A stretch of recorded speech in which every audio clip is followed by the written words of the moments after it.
در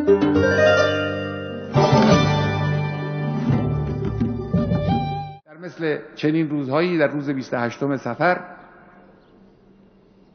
این نور آسمانی، این انسان والا، این پدر مهربان از میان مردم رفت و مردم رو غمگین و داغدار کرد.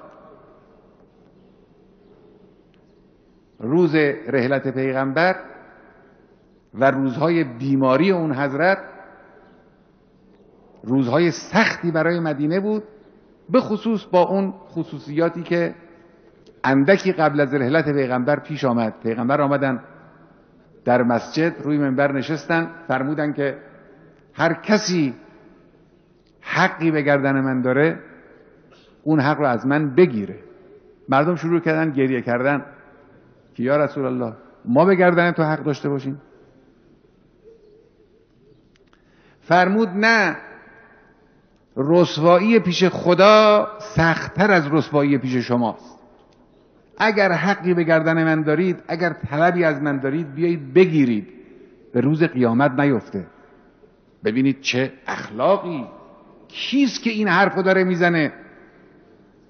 اون انسان والایی که جبرئیل به مصاحبت با او افتخار میکنه، مظهر پاکی و طهارت، اما در عین حال شوخی هم که نمیکنه با مردم، جدی میگه که مبادا یک جایی، یک حقی از کسی به وسیله اون ندانسته ضایع شده باشه.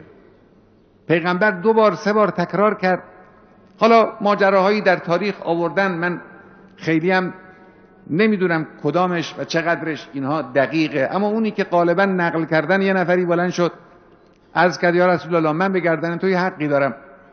تو یه وقتی با ناقه از پهلوی من عبور میکردی، منم سوار بودم، تو هم سوار بودی، این ناقه من آمد نزدیک تو با تازیانه یا با چوب با عصا هی کردی خورد به شکم من اینو از تو طلبگارم. پیغمبر پیرهنش زد بالا، گفت همین حالا بیا قصاص کن، همین حالا بیا قصاص کن، نگذار به قیامت بیفت.